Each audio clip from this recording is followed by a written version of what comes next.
of elasticity, if you have any issues, and just where you're at. If you can just raise your hands or put your hands up, and then you can unmute yourself. But yeah, let me just see for the hands first.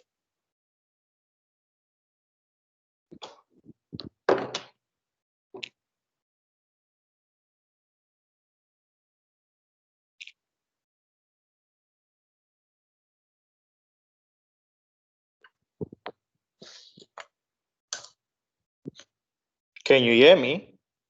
Parliament, can you hear me? I can hear you. Oh, awesome. Awesome. Loud and clear. Loud and clear. Thank you very much. Sorry, guys, I'm just rebooting this computer over here. But I see that Colleen has a question, or she wants to maybe ask, make a comment or ask a question. You can go ahead, Colleen, and unmute yourself. I just thought you couldn't hear that anybody wasn't responding to the fact that we could hear you. Sorry. Oh, okay. No problem. So thanks for that. Yeah. So guys, in terms of working through the notes and your just working generally through elasticity, was there any issues? I know a lot of people do struggle with income elasticity of demand. Just understanding the differences between, when your coefficient is negative, when it's positive, but especially when it's positive, what does it mean?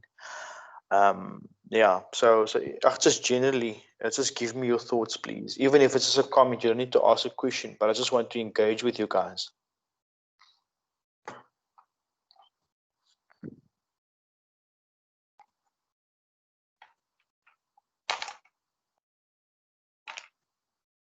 So there's nobody that has any issues. I see a person raised their hand. I think is it Cameron? Is it you? You can unmute. Yes, it's me. Go ahead.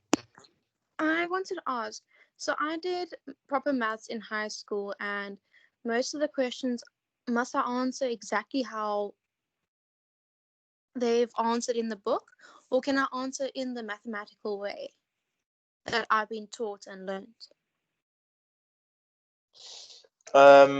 What do you mean by that? Can you just further elaborate on your what do you mean by the mathematical way? I can't exactly remember which question it was. Well, it was something between two variables, and I gave was like -4 is greater than x, and but x is less than 1 type of thing. So I would write it like that, but you had a whole description and then a different wording type of thing. I'm just trying to find that question we I asked.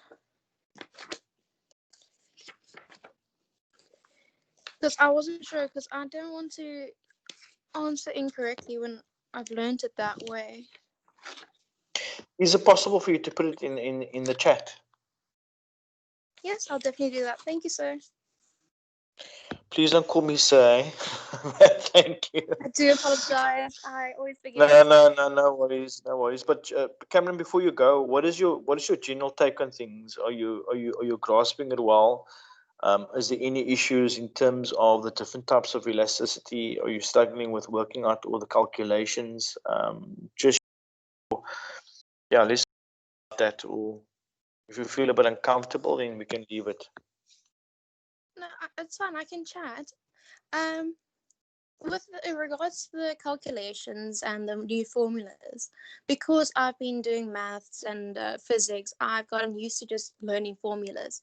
So those formulas are just something I have to learn. So I'm getting around those. There's nothing really that I'm struggling with. Okay, no, that's awesome. Thank you. You can mute yourself now. So I just want to pose a question. No, it's a pleasure. Thank you, Cameron. And you can take your hand off now. Eh? Thanks. So I'm going to pose a question to everybody. So say, for example, you see your price elasticity of demand, and you see a negative number, right? And you get an answer in a multiple choice question in an exam. Are you gonna include that negative number in there, or are you gonna take an absolute number? An absolute. I'm sure all of us know what I mean by an absolute number. So if you guys can move to the chat, please.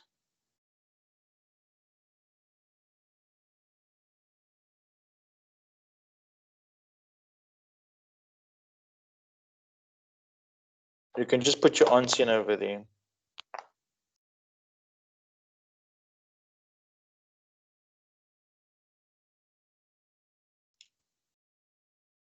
Or if I had to rephrase the question, in terms of price elasticity of demand, right?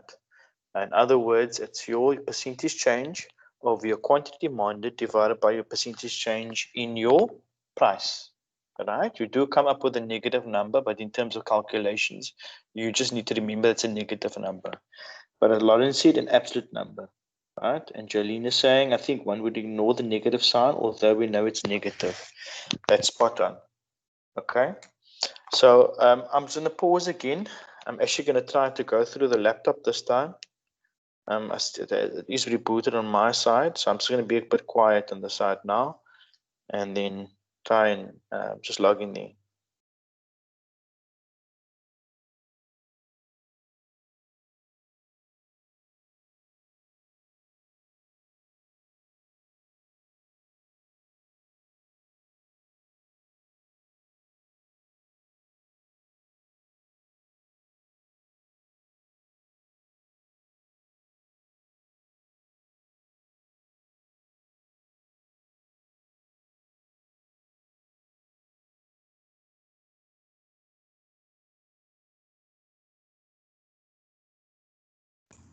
Students, just while Gershon is rebooting, I just want to let you know that the last class will be next week, Thursday, and it will be a 2.5-hour session. So please do prepare yourselves for that session.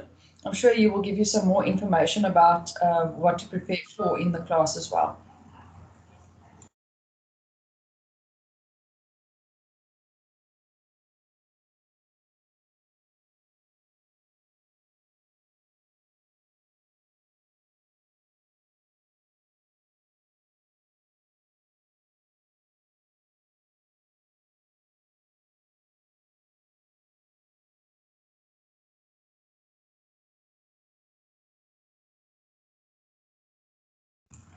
Jolene, I've noticed your comment in the chat about the notes. Are you talking about Gershon's notes or notes about the discussion in the study guide?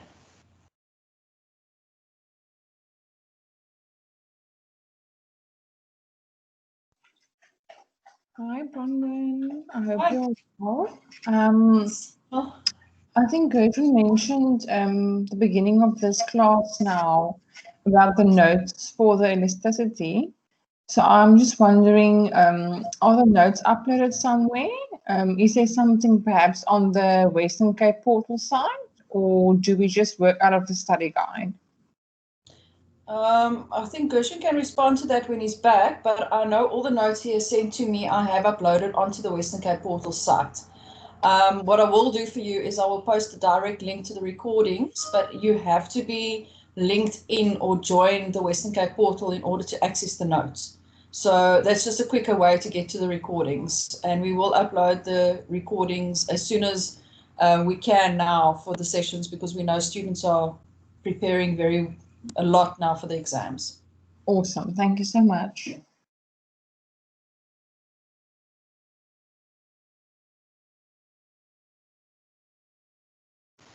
I'm back again. Thank you for that, Bronwyn. What I'll do is tonight's class. Let me just put it on the side over there. And then I did see a question by Lauren.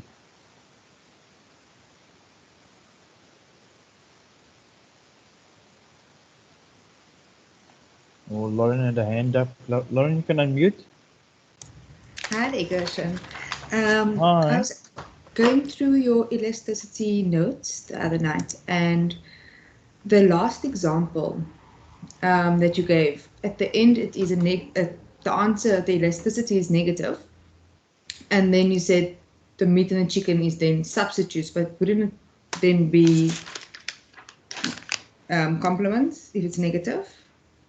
So I was a little bit confused about that example. Can I screenshot it, the example, and put it in the? Just give me a second. No, thank you. So that's the cross elasticity of demand, right? So Yeah. essentially, what you're trying to find out is with the change in the price of one, right? You're going to have a corresponding change in the quantity demand of another. So what you're trying to determine is, or whether those products are substitutes, right, or are they complements. Yes. So essentially, if the coefficient of the cross elasticity of demand is positive, right, then it's a substitute. If it's negative, it's a complement. Okay, but in this example, the answer is negative, but it says it's a substitute. Okay. Yeah. Now I'm saying when the answer is negative, it's a substitute. Well, actually, let me just remember because I also forget at times. Let me just go back to that last notes.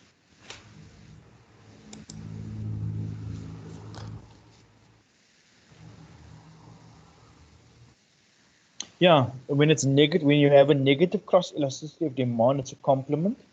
And when you have a positive cross elasticity of demand, those then are substitutes. Does it make sense? That makes sense to me. In the example that you gave, the answer is negative, and and you still said it's a substitute.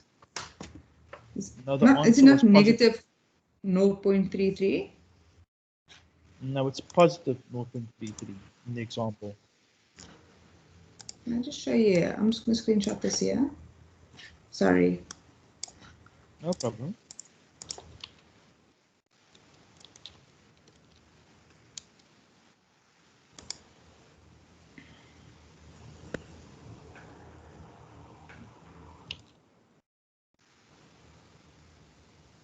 Can you see it?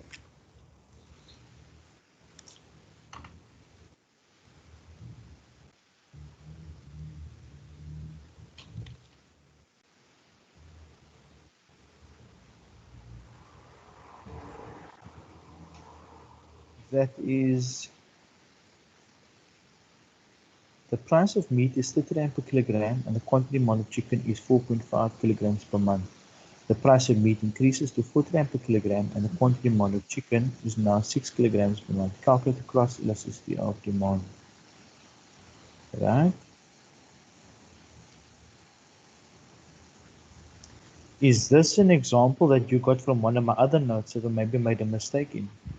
Because the previous notes that I have over here, it is positive. Oh, okay. Yeah, I think maybe that's where we... They probably uploaded the incorrect notes then. Or maybe I emailed that, but that's maybe old notes that I had. So that is actually my fault. I do apologize for that. This is Just from... confused, and I thought I didn't understand something properly. No, let me just show you quickly. This is the notes from last week. If you look over there, can you see at the bottom? Yes, that's positive there. Mm. So that's probably a mistake, a typo that I made previously. Thanks for pointing it out. So it is positive. If the coefficient is positive, then those two products are substitutes. And if it's negative, then they're complements. But thank you very much for pointing that out. I'm actually going to go look for that. So I'm making a note over here. Thanks, Thank you for that. That's a pleasure.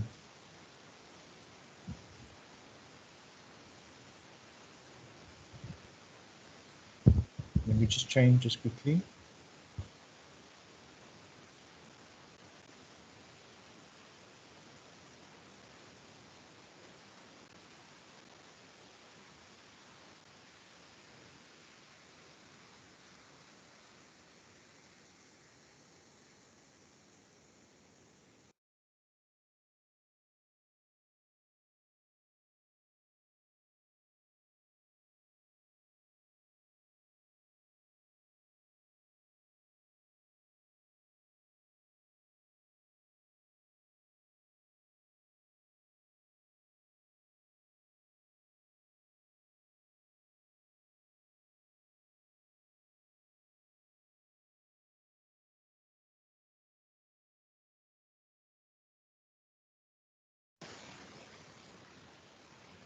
I see I just got kicked out again now. Sorry about that, guys. 6.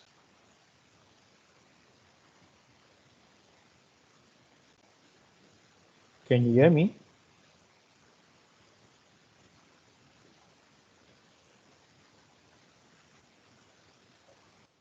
Yes, Gershman, we can hear you. Awesome, awesome. Okay, we've had a lot of disturbances this evening. Let's carry on. So what I'm going to do is, guys, I'm not going to repeat this over here. Essentially, what I'm going to be doing is a very quick recap. There is a few questions that I want to actually just go through quickly. So if one person can maybe just answer these two, I see we're quite a small class this evening. We're not a lot, eh? So the first question reads as follows. Which one of the following statements is correct? Elasticity measures how responsive an independent variable is to changes in independent variable. Elasticity measures the percentage change in a dependent variable if the relevant independent variable changes by 1%. The third option is the price elasticity of demand is the percentage change in price if the quantity demand of the product changes by 1%. And then 29 is which one of the following statements is I'm going to leave it over there, but give me the answer. Read through it quickly. Give me 5 minutes, because what I want to do is I just want to upload the notes onto the chat over there. But in the meeting chat, just give me your answers, all right, for 28 and for 29, and then we can speak to it after that. Okay. So go on. Let's take about maybe 3 minutes. 3 minutes. Give me the answers for 28 and 29 while I upload it.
Are you guys struggling with this a little bit?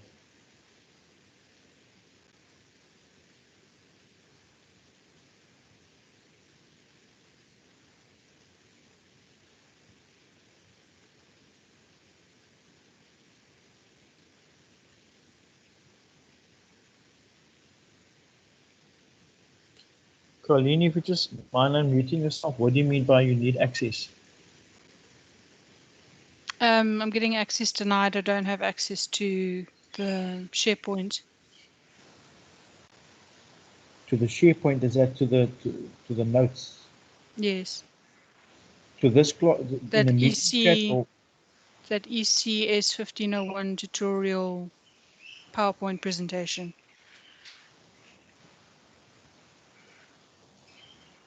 okay.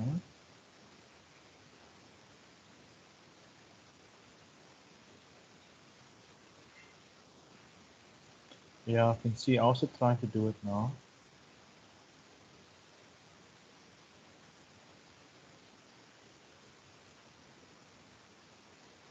And I see Lauren, you still have your hands up.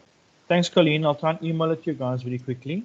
If anybody else is having issues with that, Lauren, do you still have? Is it your old hand or is it a new hand?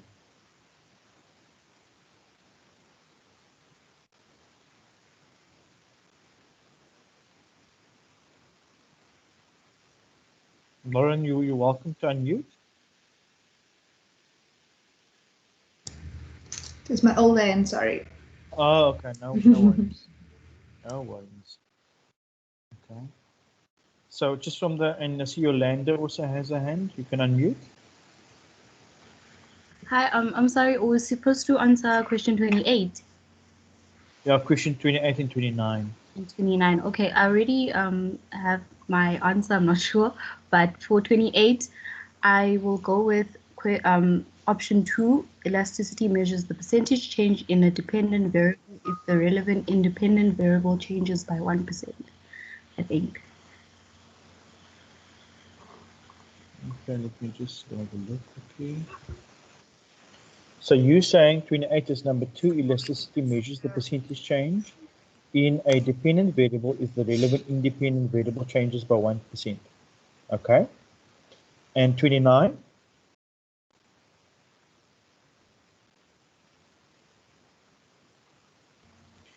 Before we move, yeah, carry on.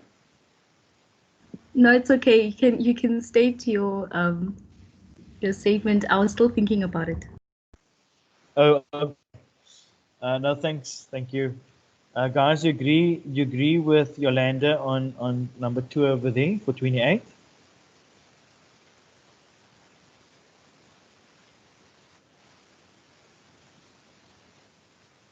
You can put it in the meeting chat.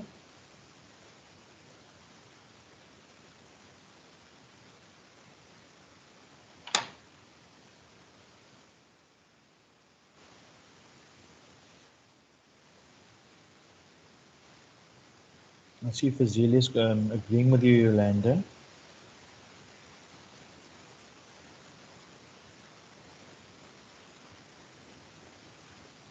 And then question number 29.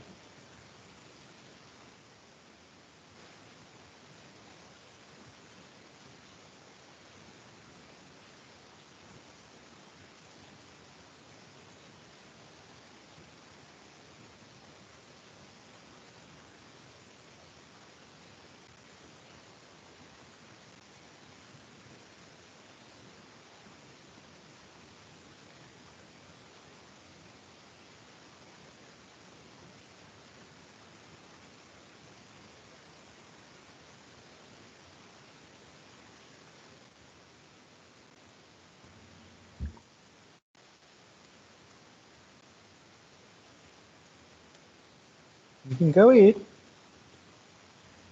I'm sorry, I have a question. What does it mean when they say absolute value?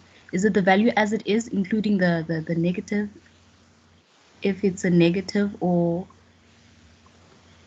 what does it mean when they say absolute value? Does anyone want to answer that? Jolene, I see your hands also up. Gershwin, I actually have another question, so you can first help her. No, I actually want to ask somebody else to answer that. Maybe Cameron can speak to that. So it's a negative number, but they're saying to you, and in the case of the price elasticity of demand, right? What is the absolute number then? Hey, Cameron, would you like to answer that question, or is Yolanda opposed now? I'm just busy emailing the notes to you guys. That is why I'm actually asking Kevin, I'll be honest. Yeah.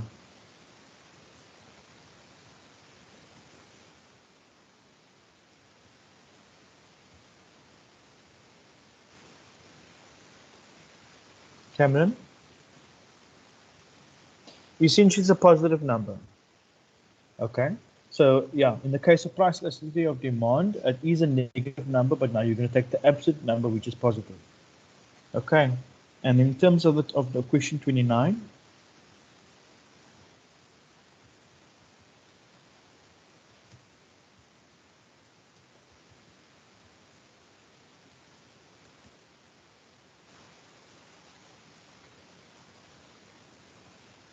is there no takers?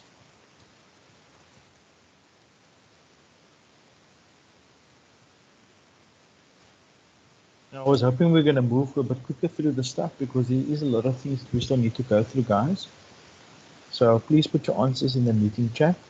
Otherwise, we are going to run a bit short, eh?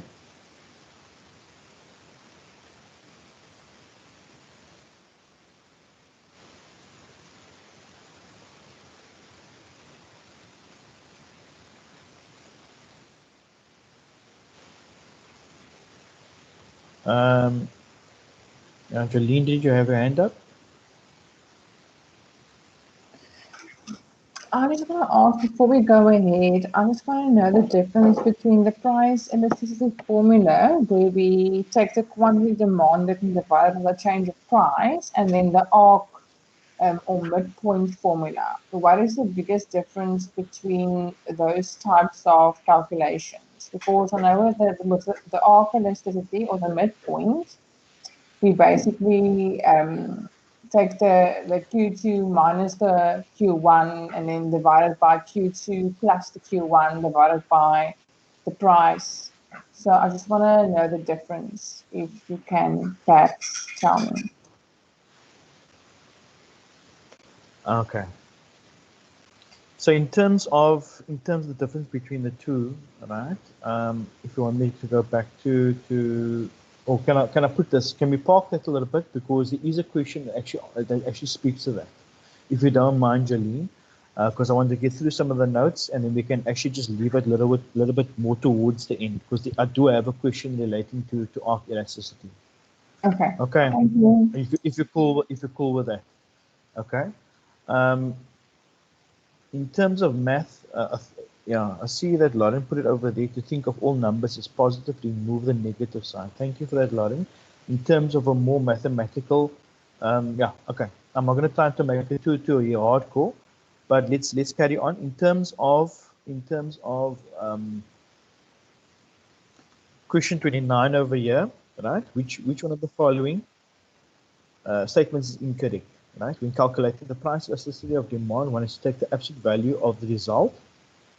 Right? That's correct.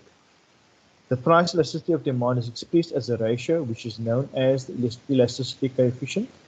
Right? If there are large fluctuations in price, the arc elasticity formula should be utilized. Right? If the elasticity coefficient is calculated at a particular point in the demand curve, it is called the arc elasticity. Okay? So that's exactly, you're asking that question now, right? Yeah, I thought maybe it was going to come a bit later. So guys, what do you think is the incorrect answer over here? Definitely one is correct, right? Yolanda saying 3.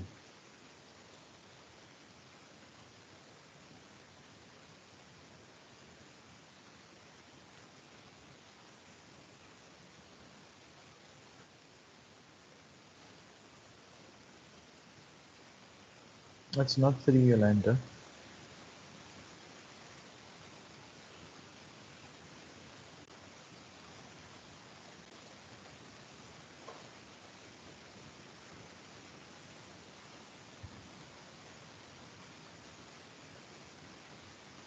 What is the formula for arc elasticity?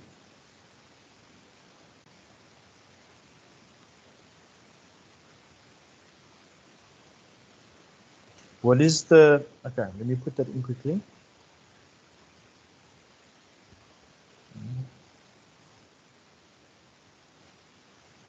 I'll put that in just to help you a little bit.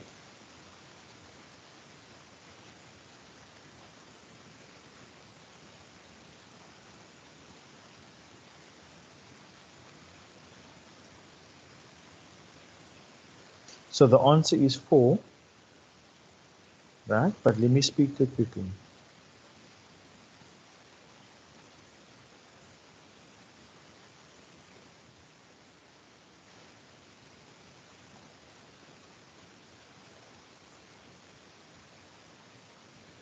So as you can see, guys, with arc elasticity, what are we doing over here? It's the change in the quantity divided by the average quantity.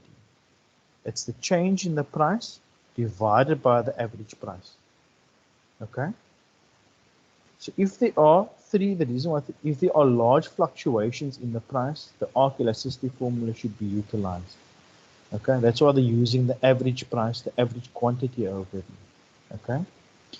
Question number 2, the second option of the price elasticity demand is expressed as a ratio, which is known as the elasticity coefficient. I mean, that's a relatively easy one, right? The first one over there is also correct, right? The fourth one is, that's incorrect over here. So if the elasticity coefficient is calculated at a particular point in the demand curve, it is called the off elasticity. Right? That is definitely incorrect. So I'm going to leave this over here. Can we continue?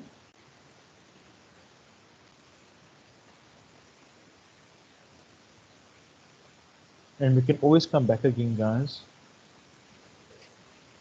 Sorry, Gershwin.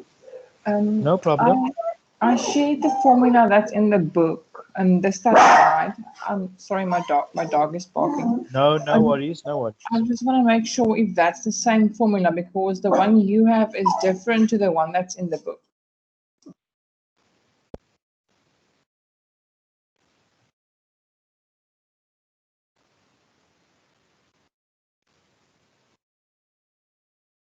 Q2.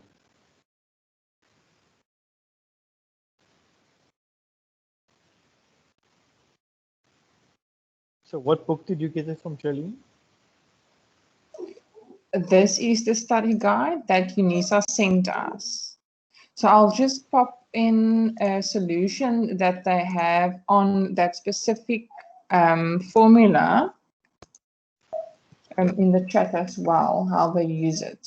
So they don't use the formula that you have been given us last week and this week. So I just want to make sure that I use the right formula in the exams. This I took straight out of this is from the Moore book, eh? So let's park it over there. Okay, this is the formula.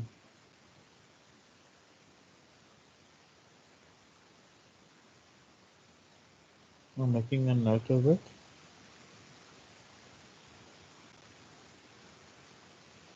Okay. So I didn't start that initially. Bronwyn and I had a conversation earlier on today, and we will be having a 2.5 session next week.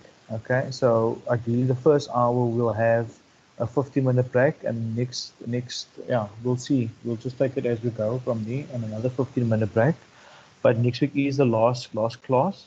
So the idea behind the class today, fine, I'm having some of the recap questions over here, but the idea is just to yeah, so I'm going to be moving more through questions in terms of testing your knowledge and not more, yeah. We're going to do a combination of the two, but just for you to note that next week is the last class, okay? So I will be forwarding you through, or will be forwarding some more notes through to you that you can utilize just for your personal consumption, and actually just go through the stuff so that we can just try and expedite and go through as much content and questions and examples next week. Okay, so I did make a note of that. Thank you very much, Jolene, for that. And then the next question over here is, which one of the following statements is correct? Goods with negative income elasticity of demand are called inferior goods, right?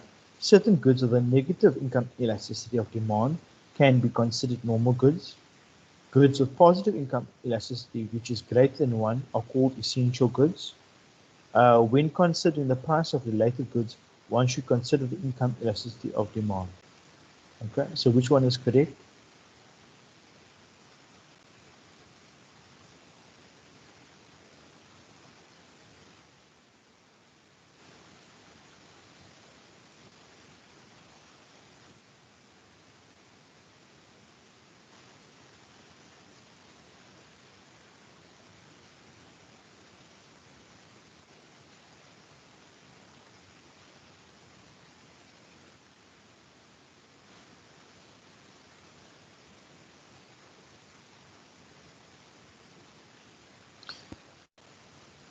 Can somebody unmute and we can maybe speak to this?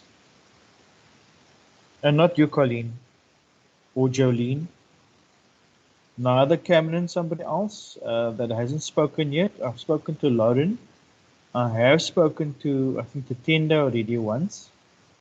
I know that we're a very small class this evening, which actually makes it a bit better because now we can have more, you know, we can chat and chat. Nobody's going to say, no, they don't want to talk to me. Hey, Tatienda, do you have any idea? Kotatsu? Mulitsi,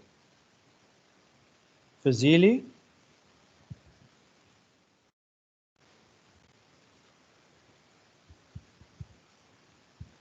Do any one of you want to speak to this question? Because guys, this is going to come in exam. Eh? It's rather get it wrong now than yeah, sitting in the exam and you're thinking to yourself, wow, yeah, I should have said this, I should have said that.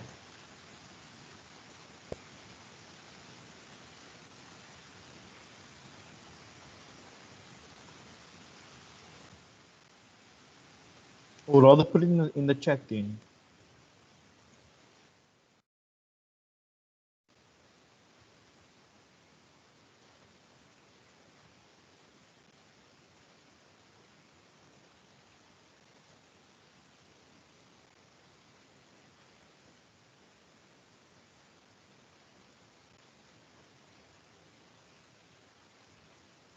You guys getting confused. I see Colin, you did put in 4.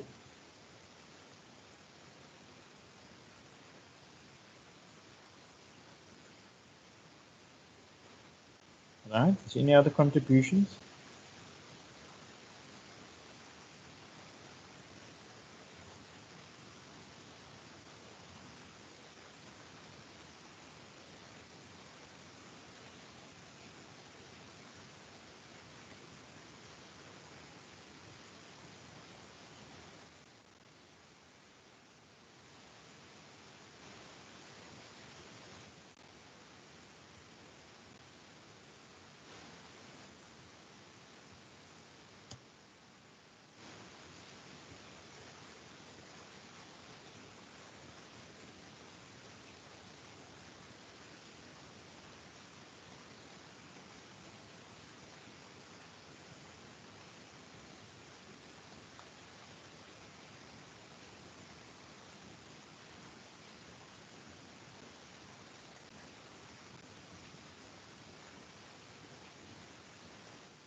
So somebody added an answer over here.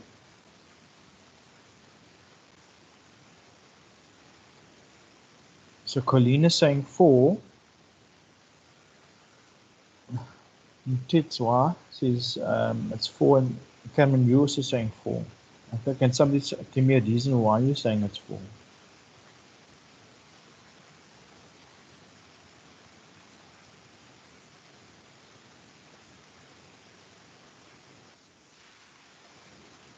Eh? Okay. Yes, Colleen, you're welcome to speak.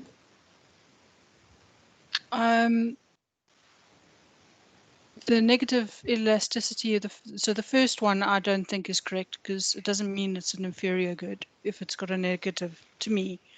My understanding, and then 2 and 3, I took that page out of 82, that section out of 82, which counts against that one, which to me would leave 4.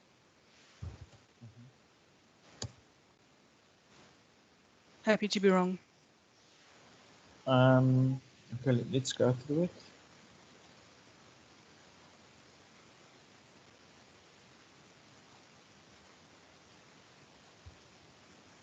I'm just putting something in the chat over here that I'm keeping a bit quiet over here. So, in terms of, so which one is correct? Right? Certain goods with a negative income elasticity of demand can be considered normal goods. Goods with a positive income elasticity, which is greater than 1, are called essential goods. Right? When considering the price of related goods, one should consider the income elasticity of demand. What is the income elasticity of demand? Right? What is, whenever you hear, you need to go back to the definition. Right? What is the definition of income elasticity of demand?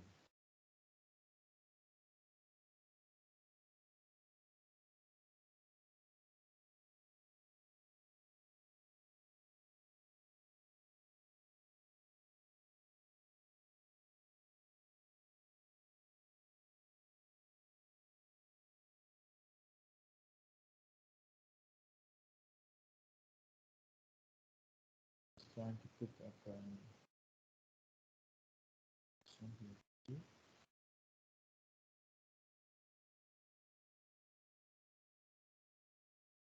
I'm going to put it up in the meeting chat. And I want to scroll through the stuff. Okay. So in terms of the income elasticity of demand, what are we doing? Right? We are at what is the dependent variable over here? The dependent variable is your quantity demanded. Okay. Right? And then your income is going to change by 1%. Right? So essentially, what you're doing with what you're trying to determine over here is if your income changes, what is going to happen to your quantity demanded of that specific good, right? If your income elasticity of demand is going to be negative, it's going to be an inferior good. If it's positive, it's going to be a normal good, right? When it's positive, it's a normal good.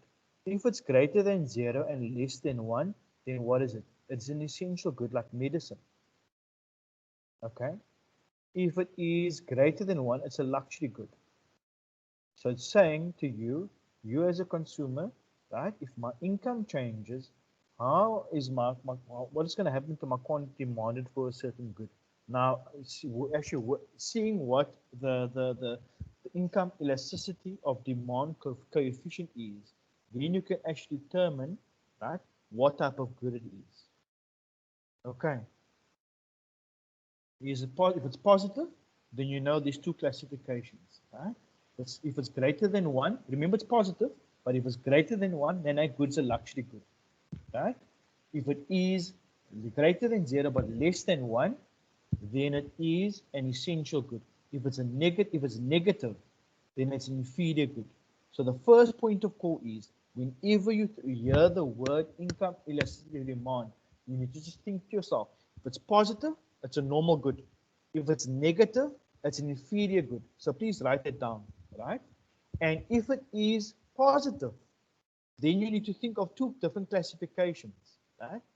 If it's greater than 1, it's a luxury good, like an airline ticket, a Dolce & Gabbana bag, Louis Vuitton bag, Louis Vuitton shoes, you know, you're ultra rich, right? And if it's negative, it's an inferior good.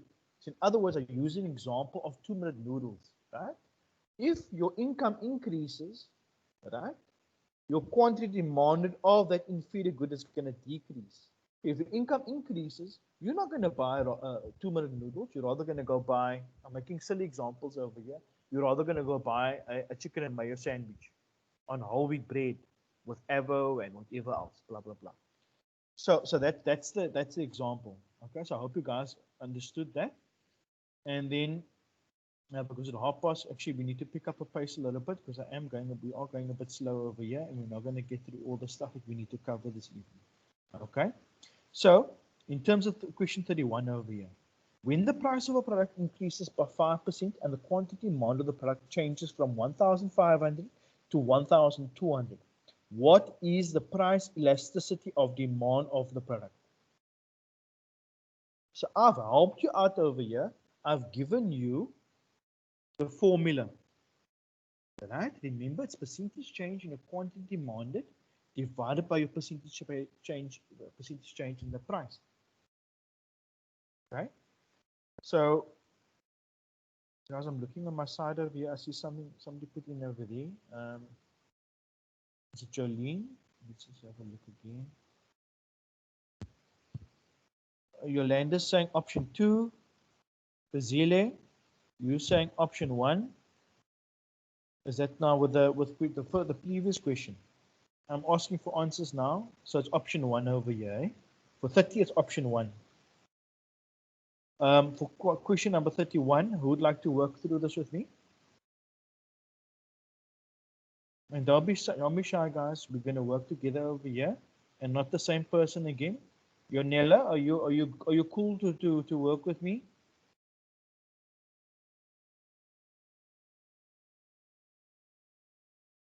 So Yolanda's saying for 31, you're saying option 2. Right, Yolanda, let's do this. Okay.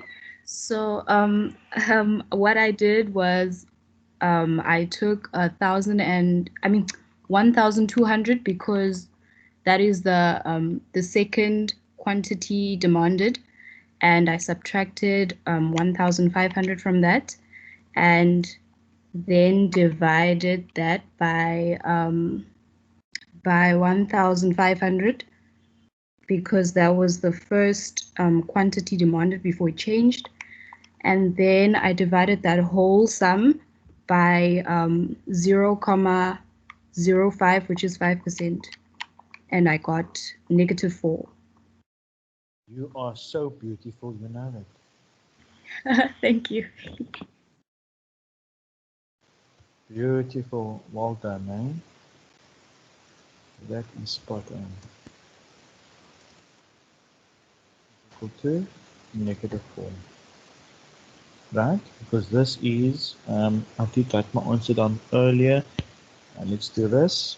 It's -0.2 divided by 0.05, which is equal to -4.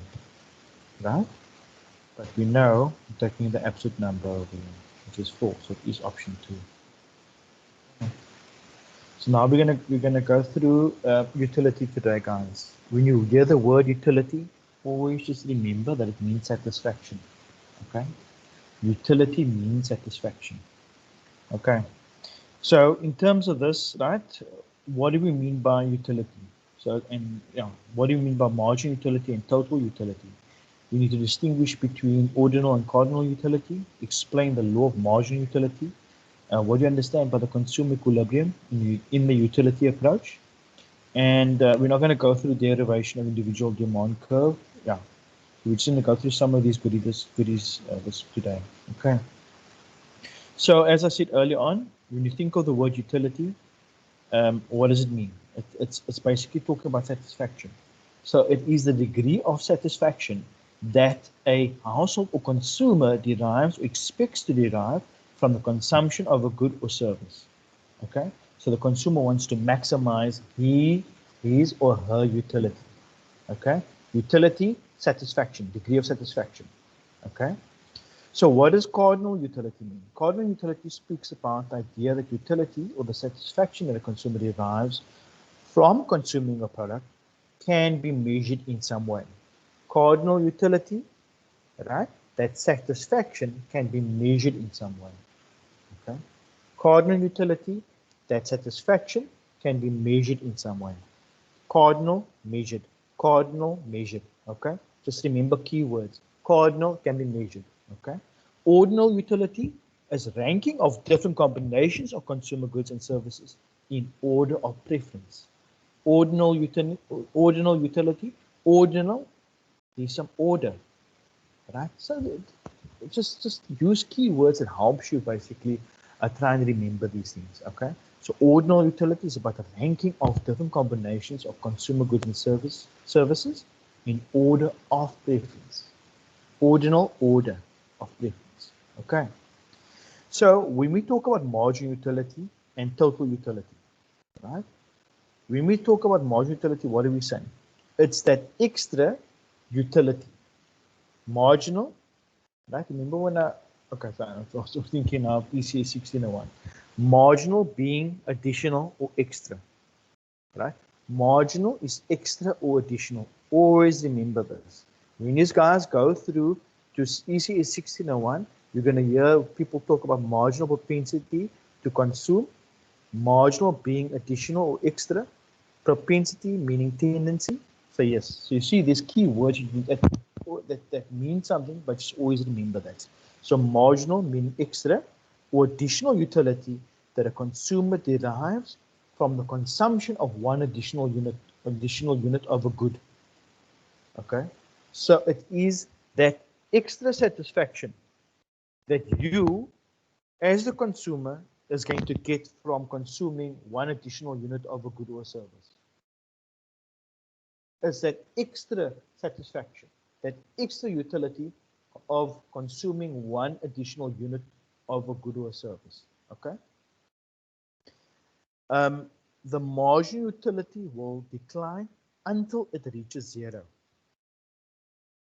The marginal utility will decline until it reaches zero. Thereafter, it becomes negative. Negative utility is called disutility. It's dissatisfaction. Dissatisfaction. You're not happy anymore. You have negative utility now. So it's dissatisfaction. It's disutility. Okay? The total utility is the cumulative sum of all the marginal utilities. The total utility is the cumulative sum of all the marginal utilities. Total utility will increase as long as marginal utility is positive. Okay. So what you guys, I'm putting this on your radar at the later on. Okay. So there is going to be a question, and essentially what is going to happen is, right? You're going to have, can I find my additional consumption, or I'm adding on products. So my output is increasing, right? 1, 2, 3, 4, 5, 6, right? Then you're going to see total utilities increasing, right? But remember what they're saying over here. Total utility is a cumulative sum of all the marginal utilities. Total utility will increase as long as marginal utility is positive, right? The marginal utility will decline until it reaches 0. Therefore, thereafter, it becomes negative. Negative utility is called disutility. So you will see you will see if there is negative utility, because your total utility will start decreasing. Okay, but you'll get there.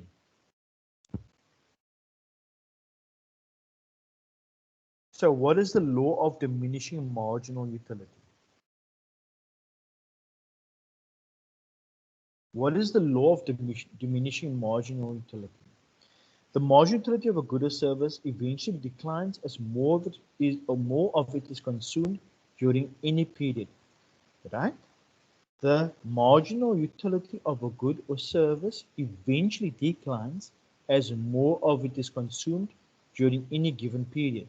So just think of yourself as eating a burger. Your first burger, wow, this is so awesome. Oh man, you're having a burger, you're having your cool drink on the side of your shake, whatever you're drinking. Oh, the first one is beautiful. Now you're going to go to the second one, right?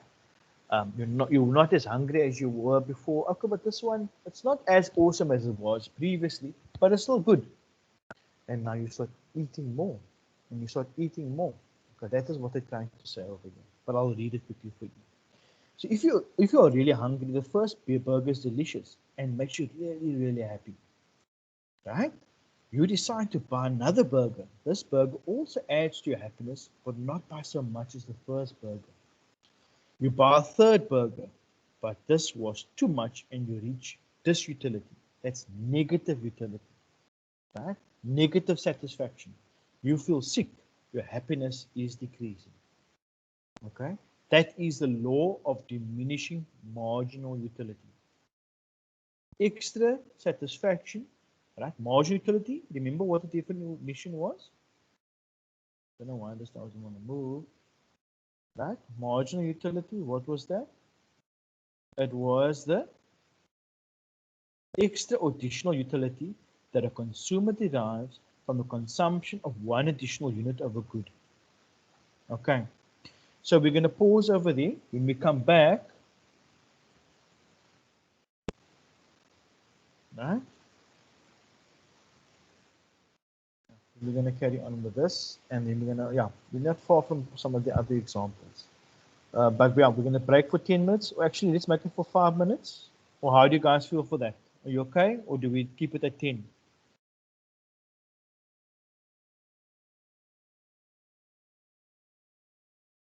Yolanda wants 5 minutes. Lauren, yes, go ahead. I was just going to say that 5 minutes is fine. Okay. So Colleen is saying now she's hungry for chocolate. Yes, Colleen, you're welcome to have some chocolate. No worries. Okay, let's do that. Let's do it for 5 minutes. Let's get back at 7:36. Thanks, guys.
All are we all good?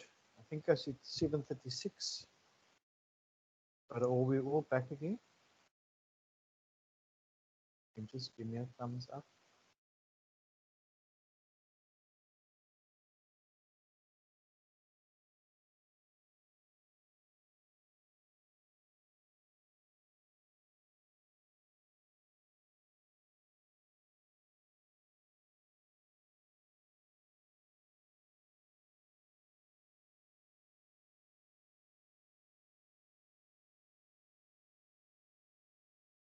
I see Yolanda's also back. Lauren's back. Are we all good?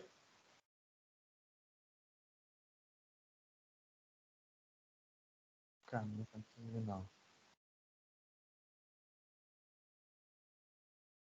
Okay, so the consumer equilibrium in the utility approach, right? We're assuming that every consumer tries to maximize his or her satisfaction when consuming goods and services. We would like to be as happy as possible and therefore choose to buy things that make us happy. Therefore, the aim is to obtain the highest attainable level of total utility, right? But you also need to remember how we're going to do that. So essentially, there's going to be questions, right? And I'm going to move down to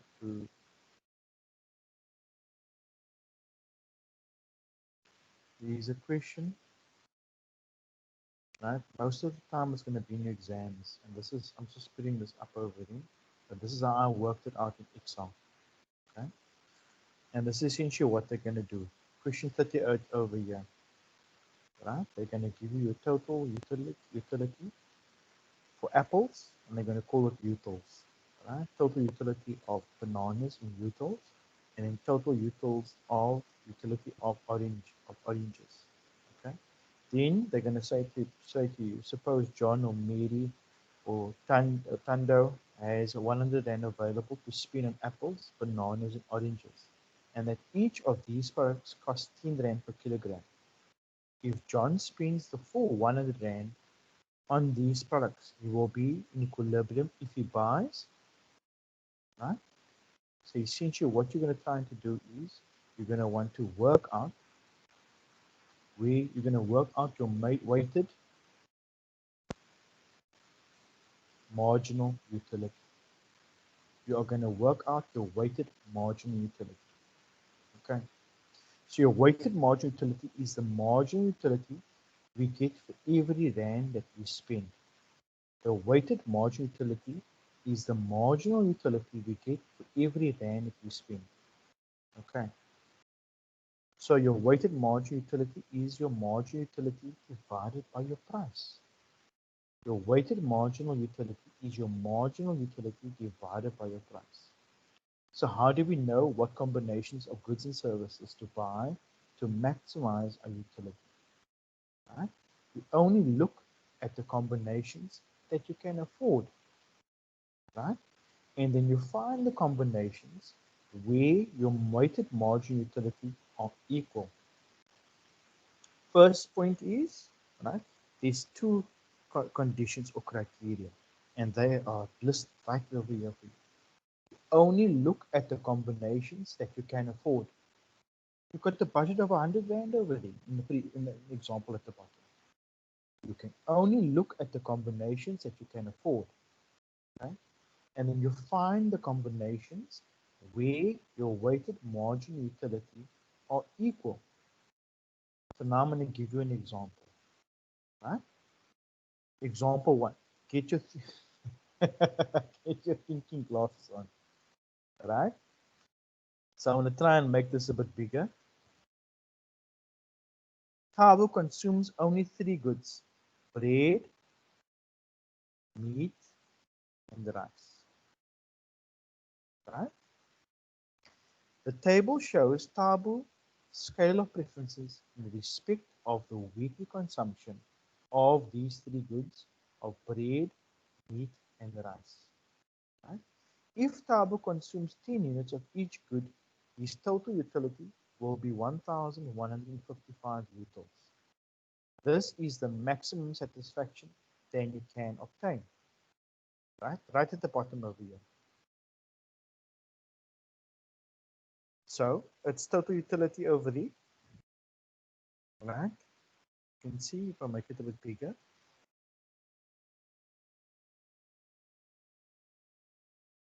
Pardon. So what is it?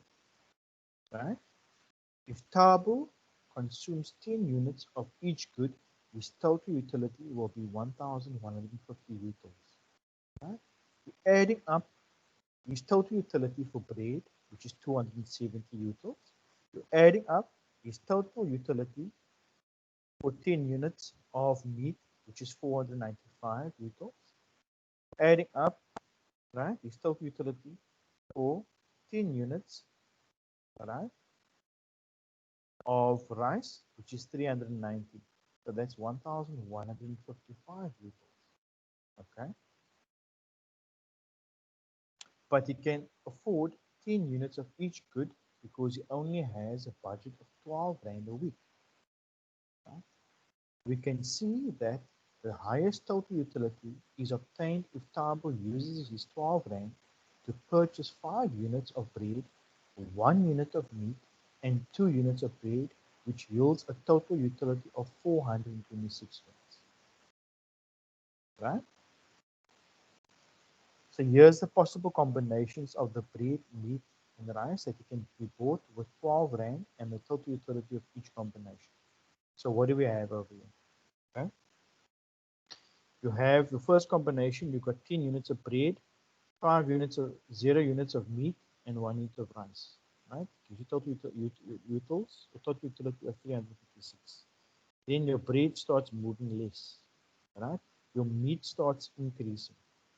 Okay, and your rice over here is different combinations, right? But how do they work it out?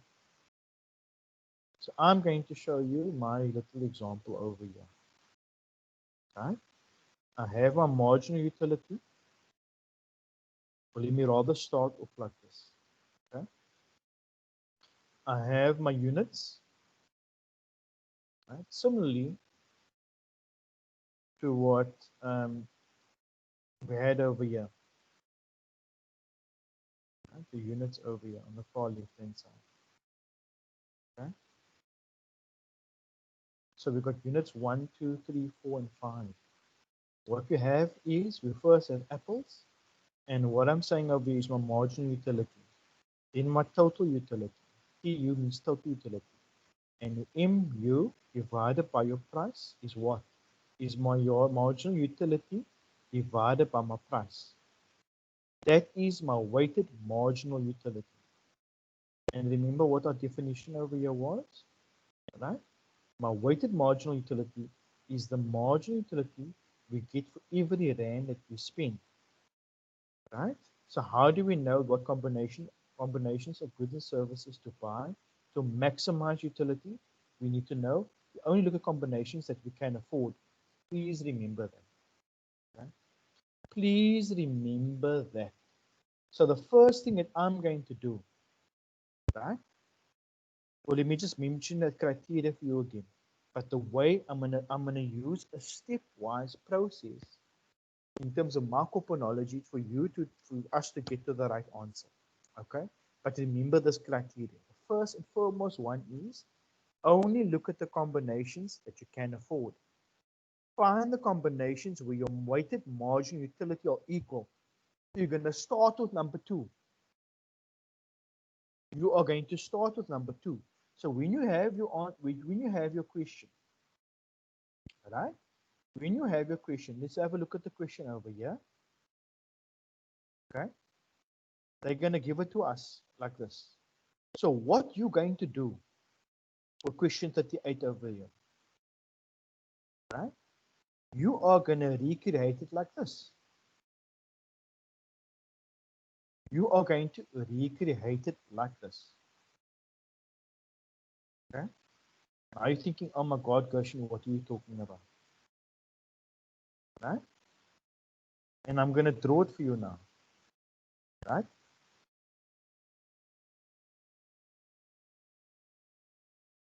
Actually, I thought I had taken this elsewhere from another question, but it is actually, praise the Lord, it is the same one over here.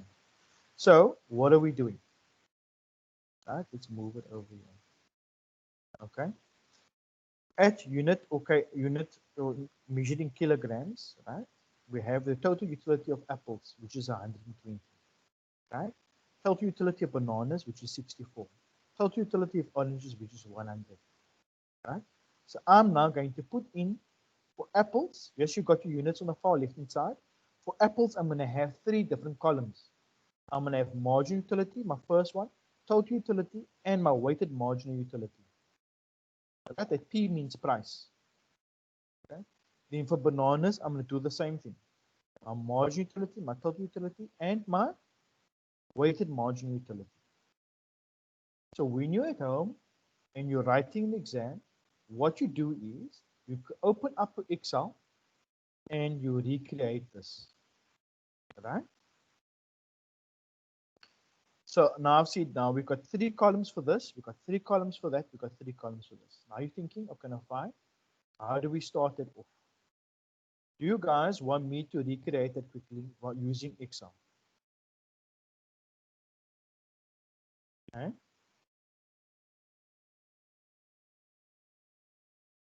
These guys can just, Lauren, are you saying no need? Are these guys following this?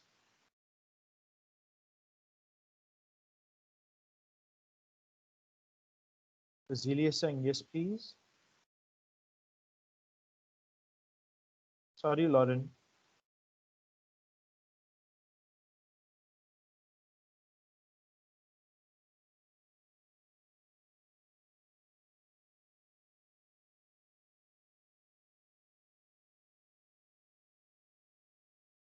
Okay.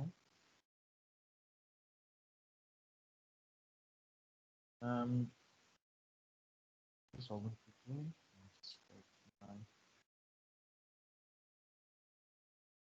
I'll open it. What I'm going to do is I'm going to work in the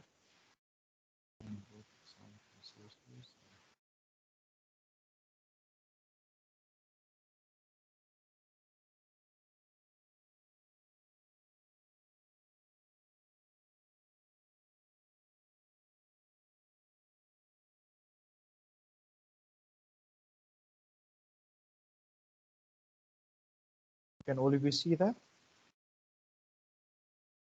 Okay. So essentially what I'm going to do is I've got this. Okay.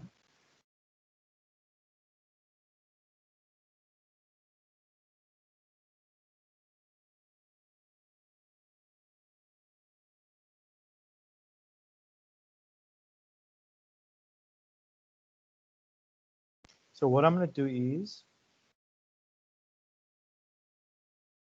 I'm going to make this 0. Right?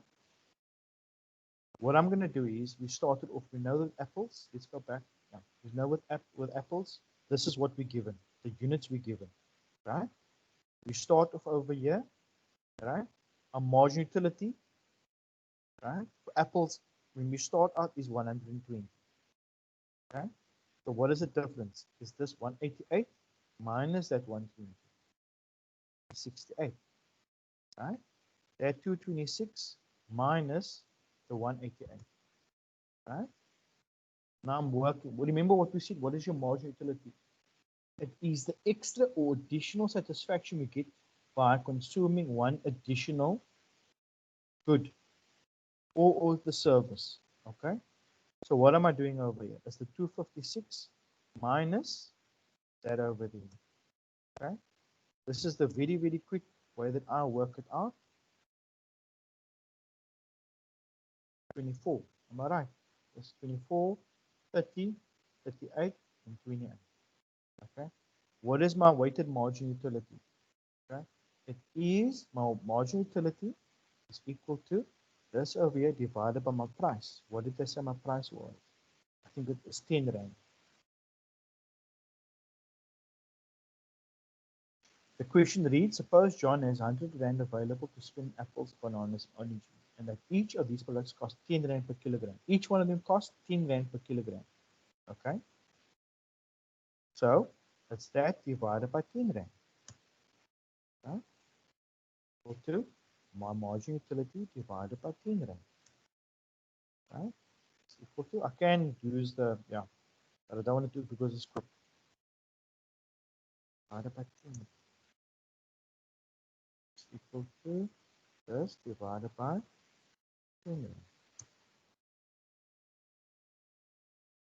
24 divided by 10 is equal to 2.4. Now remember what I said earlier on. What is your criteria? It's what you can afford and your combinations where your weighted marginal utility. In other words, your utility divided by price is equal. Okay?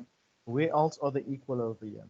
12, 6.8, 3.8. I'm comparing this column to this column to this column. Okay?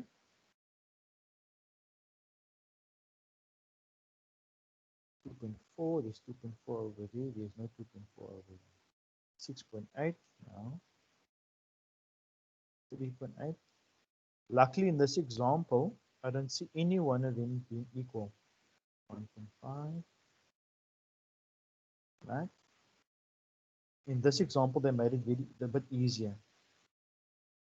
Right? I don't see any of one of them being equal, because in some examples, you get the weighted marginal utility of them being equal. Or maybe we had another 3.8 or 3.8 over here, or 3.8 instead of just the threes, right? You can see for apples, it's a 3 over here. The weighted marginal utility for apples is 3. Bananas is 3. Oranges is 3. Right? They're equal. The weighted marginal utilities for apples, bananas, and oranges are equal when they are 3. Okay? What I'm trying to say to you is, in some other examples, you do have it when you have, for example, the weighted marginal utilities also being equal. So say, for example, apples over here, it was 12.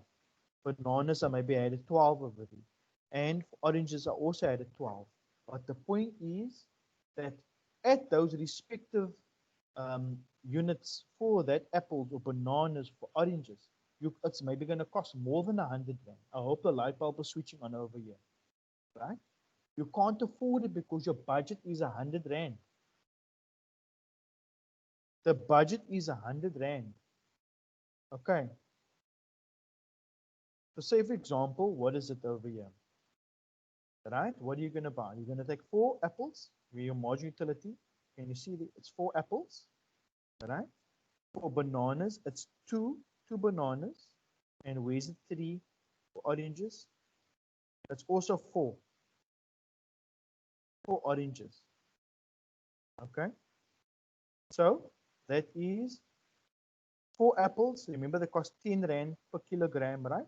That's 40 rand. It's 20 rand. It's another 40 rand.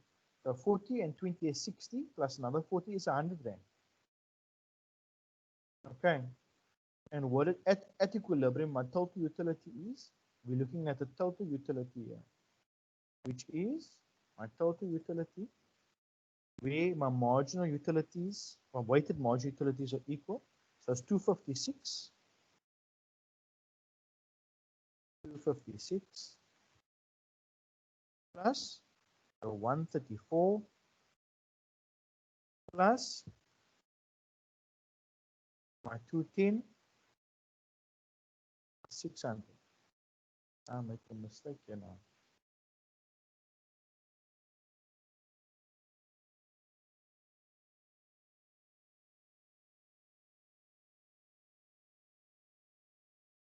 Oh, sorry, I see where I made my mistake.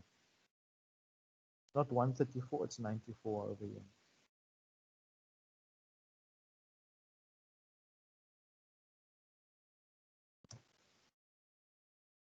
Is there any questions on that?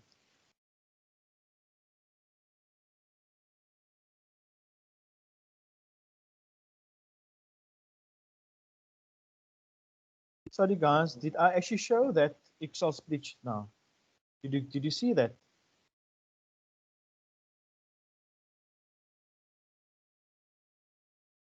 One of you guys can unmute? Oh, also, yes, I made a mistake there, sorry. Are you guys happy with that? I'm moving back to the question over here. Are you happy with that explanation? Question 38, and then also question 39, I gave you guys the answer. Right? It's 560. That's answer number 4 over here. Are you cool with that? Are you happy with this? First point is, right, what you're going to look for is where your weighted marginal utility for apples is equal to your weighted marginal utility for bananas, which is equal to your weighted marginal utility for oranges. And you can see 3, 3, and 3. Right? But the point is, you can have a situation where your weighted marginal utilities is maybe 2.5. 2.5 here, 2.5 there, 2.5 over here. But then end of the day is, let's make it 3.8. Let's not make it 3. Let's make it 3.8. 3.8 here, 3.8 there, 3.8 over here. But then it comes down to, what is my budget? Right? Tabo has a budget of 100 Rand. That's what he can only afford. Okay? So that is your two criterion that has to be met. And wherever your weighted margin utilities are equal, your three, you look at that corresponding total utility over there, and then you add it up to get your total utility because you're at equilibrium. Okay, so that is essentially question 38 and 39. Are we all good with that?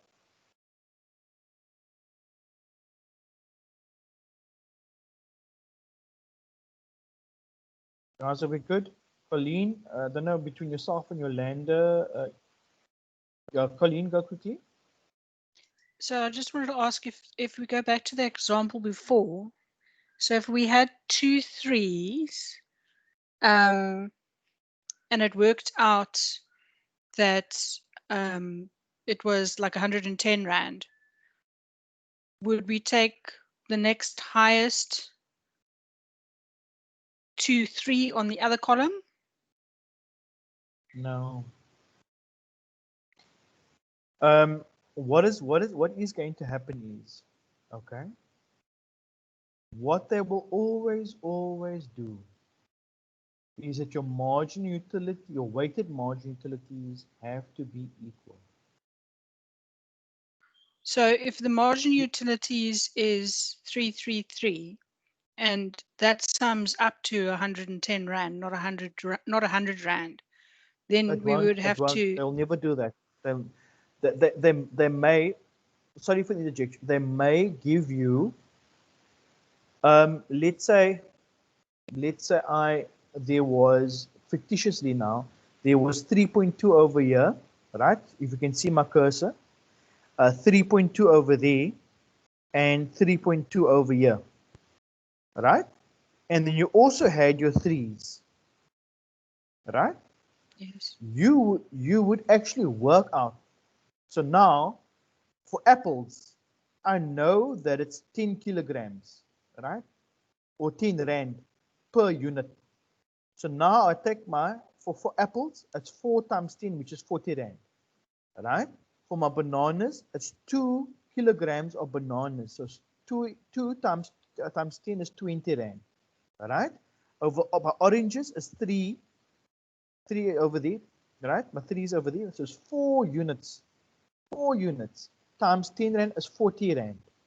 So it's 40 Rand, 20 Rand, and 40 Rand, which equals to 100 Rand. Right? My other one, which was maybe 3 point whatever I said earlier on, that's maybe more. So they might trick you in that way. You need to be within your budget. And chances are they're not going to try and trick you in the exam, right? They will make it, they want you to meet those two criteria. In this case, they made it a bit easy because they made it 3, 3, and 3, and there was no other marginal weighted margin utility that was also equal across all 3 products. So they made it easy. But I'm saying in the case where they also give you that, your budget needs to, you need to meet your budget. You need to be able to afford it. You can't buy something that you can't afford. I hope that makes more sense. Hey, Colleen? Yes, thank you. That's a pleasure. And Yolanda? Guys, we can actually go to 10 past 8 this evening, eh? Because I did start a bit late. So Yolanda, carry on. Oh, I was about, it's a follow-up question on what Colleen asked. So let's say both of these, let's say we have 2 equilibriums, right? We have what do you mean by equilibrium? Meaning like we have another equilibrium, which is, let's say 3.6, right? Mm-hmm. For all 3 of these, goods, and they both within the budget. So do we take the one with the highest total utility? Yes. Spot on. Beautiful question. Yes. Because end of the day is you want to derive the most satisfaction, but it will be affordable. Listen, the way they're going to put this question is they're not going to trick you that way, right? They don't want to do that. All they're going to do is they're going to make one You hit on your budget, and the other one's probably going to be over. And that is if they want to be funny with you. Otherwise, they'll make the weighted margin utilities all the same and equal. All right? But then you still need to work it out to make sure that it equals your budget of 100 Rand or 150 Rand or 200 Rand. So that's what you need to check as well. Okay. Okay, thank you. It's a pleasure. Guys, can we carry on? Are you happy with that? We good? Then let's go to 10 minutes past 8. Okay, so margin utility is the sum of all total utilities, the extra utility that the consumer derives from consuming an additional unit of a good. The point where total utility eventually declines when the consumer's total utility increases at a decreasing rate. Right? Clearly it is number 2. The extra utility, the additional utility that a consumer derives from consuming an additional unit of the good. Right? Remember cardinal earlier on? I said ordinal, order of preference. Cardinal, something that can be measured. Okay? So cardinal utility means the maximization of satisfaction, the maximization of profits. That utility can be measured in some way. That bundles of goods or services can be ranked in order of preference. Number 4 is, right? Number 3 is definitely your answer. That utility can be measured in some way. Okay? So now, question 34 over here, right? Which one of the following is a feature of utility? The utility of a consumer gains from consuming a product is determined objectively, right? Or subjectively. Subjectively as bias, objectively, right? Subjective and objective is the opposites of one another. Okay? Utility is a measure of satisfaction gained from producing a good. Utility always rises at a constant rate. This is definitely wrong over here. Number 3, right? When consuming the same good, utility varies across individuals. When consuming the same good, utility varies across individuals. So in the case of this over here, it is number 4. Every single person is not the same. Your satisfaction is not the same as my satisfaction. Okay? Remember, we all have different tastes and preferences. Okay? Then come question number 35. Right? It reads as follows. The total utility gained from consuming additional units of a good will increase if the total utility gained from consuming additional units of a good will increase if my marginal utility is positive. My marginal utility is positive. Right? My marginal utility is positive. Okay? In question 36 over there, which one of the following statements is correct? And this I'm going to ask you guys now. Right? Which of one of the following statements is correct? And put in the chat over there. The more units a consumer consumes consecutively of a product, the greater the marginal utility. The more units a consumer consumes consecutively of a product, the smaller the total utility. When the marginal utility becomes negative, it is called disutility. So of these 3, right, we definitely know the third one is correct. Right? And this is a trick that you use for questions like this. Right? When they ask you something like this, you know the one is definitely correct. Then you look in your options over here. Right? Which one has the option of number 3 over there? There's only 2, which is 3 and 4. Right? So from 3 and 4, which one is correct? So it's between number 1 and number 3 over there. Right? In terms of this, because option 3 and 4 is only 3, and option 4 is 1 and 3.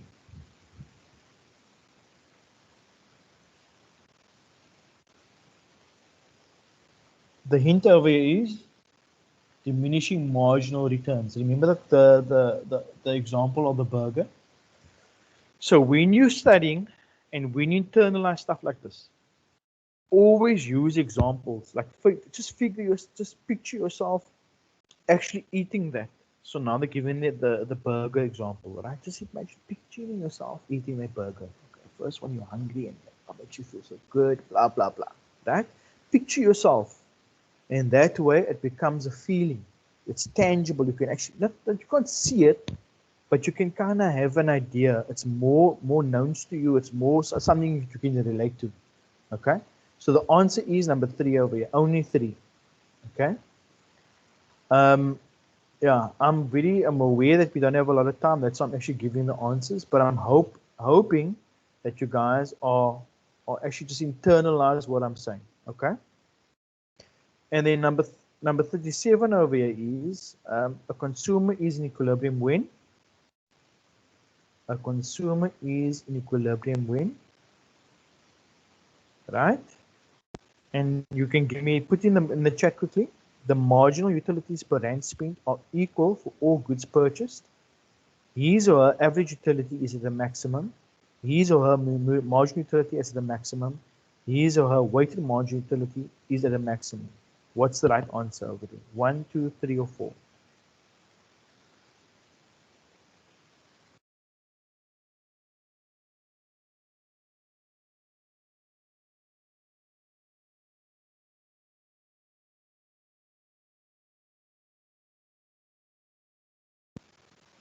Or the rest of you in agreement with Zili and Yolanda?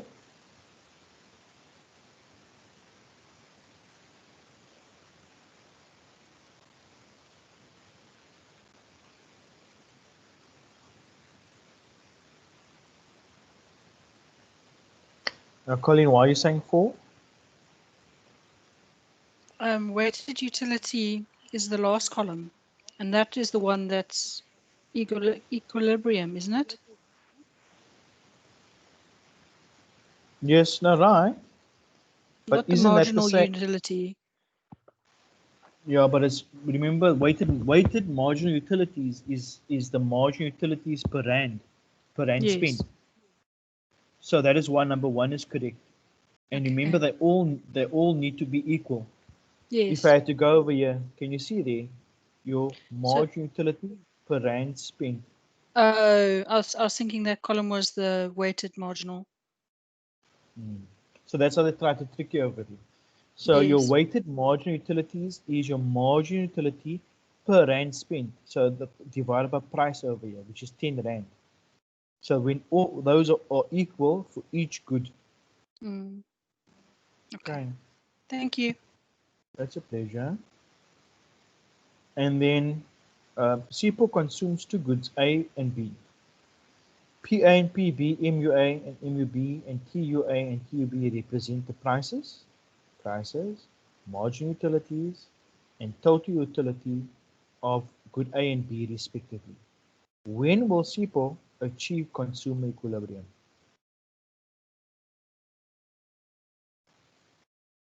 So this is just maths. This is just maths. Remember, I'm not gonna belabor the point over here, but remember it's MU, your margin utility, right, of your price. For let's say it's good apples over there. So it's MUA divided by PA for apples, right? Is equal to MUB divided by PB. Simply what the answer is over here is a manipulation of is this now? No. Is number 2. So we're just moving it across. Right? We're just moving it across. A simple manipulation of your equation. Okay. So I hope all of you now understand how to get to that. Right? Is there any issues with that? Right? Divided by MUB. Right? That's divided by, it's better to show it in the line.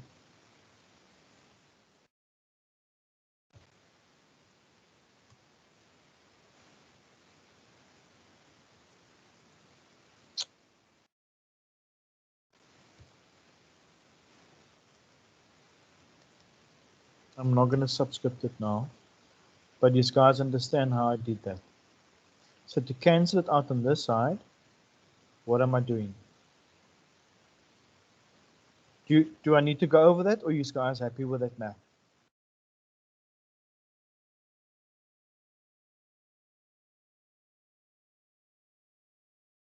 Hey guys?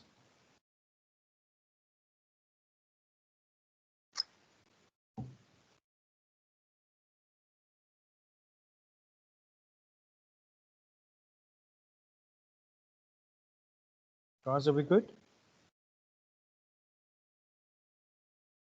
If there are 3, then there is 3. I'm just reading what you're saying. Colleen, yes? You can unmute? So if there's bananas, apples, and oranges,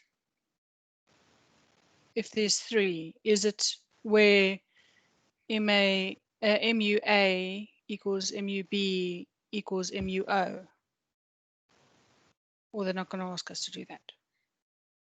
PA over PA over PB over PO. Orange. So if they give you 3, instead of 2 goods, they give you 3 goods. They can give you from 2 goods to 50 goods. So if they wanted to. would the equation be where the one is equal to the other, which is equal to the other, which is equal to the other, which is equal to the other, for how many times they do it? Okay, cool. Whatever goods they want, yes. No, you're spot on. So this is all about you replacing. So all I'm doing over here is where your MUB is, I'm just replacing it with a PA. But it's mathematics. That's simple maths. Okay. So I'm gonna continue to the next question.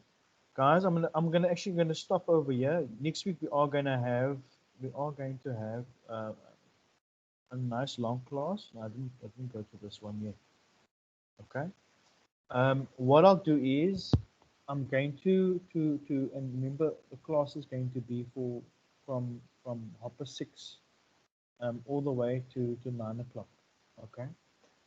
We are going to go through a lot of examples. I will be sending the notes through before the time. Okay. And I'll send it through to Cameron and she can just send it through to you, but we'll also upload it, and then we can have a nice long chat, get your coffee and tea ready. Now that you're going to be sitting, please invite the rest of the classmates, because I see the attendance is dwindling a bit. Maybe they're sick and tired of hearing my voice, but yeah, just invite them, ask them to come back, and so that we can have a nice full class, engage with one another, and just maybe mention to them that it is the last class, so that we can just ask questions, and the last half an hour we can basically work through some questions that people are struggling with, and then yeah, in the interim, I will actually work through an exam. I think yeah, with the notes and the exam that I'll send through to you, then we can have a chat about that as well. But if there is no questions, thank you very much for this evening, and have a beautiful night further, and enjoy the rest of your weekend tomorrow. Thank you. It's a pleasure. Is there no questions?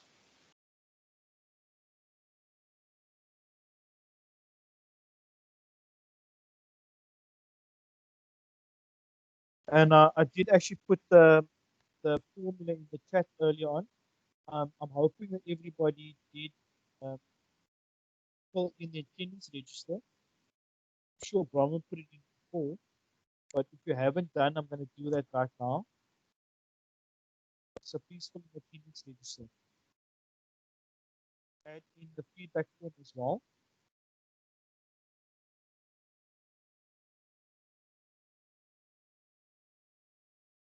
Thank you very much, guys.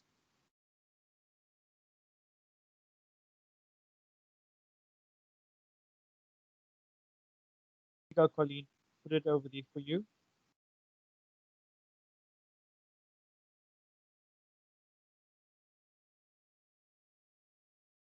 Thanks a lot, eh? See you evening further. Bye-bye.